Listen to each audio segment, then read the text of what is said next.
We'll get you all the latest updates that come in through the day on that big story. But let's also tell you about the war of words between Prime Minister Modi and Rahul Gandhi this election season. They're at loggerheads over constitution and over reservation.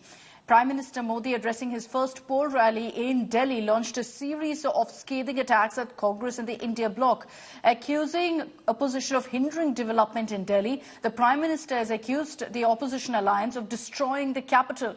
Invoking the 2020 Northeast Delhi riots and the anti-CAA protests, the Prime Minister further claimed that the opposition is spreading violence for the sake of appeasement. Prime Minister Modi during the rally also met with Pakistani refugees who had recently been granted Indian citizenship under CAA. Meanwhile, Rahul Gandhi, who was also campaigning in Delhi, lashed out at the BJP. Rahul stated that the primary object of the India alliance is to protect the constitution from the BJP, which according to him is determined to destroy it. ये मौका परस्त गठबंधन तुष्टीकरण के लिए देश में हिंसा भी फैला सकता है। याद कीजिए, सीएए कानून आया था तो इन्होंने दिल्ली को महीने तक बंधक बना दिया था।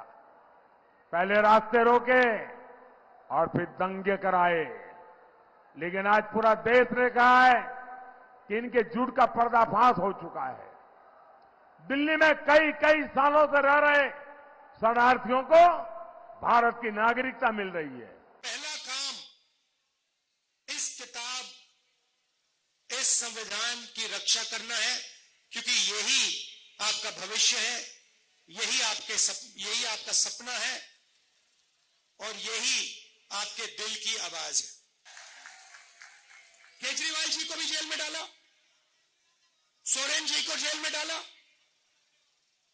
और लिस्ट बनी हुई है कांग्रेस पार्टी में से सीबीआई, ईडी दबाकर एक के बाद एक नेताओं को ले जा रहे हैं।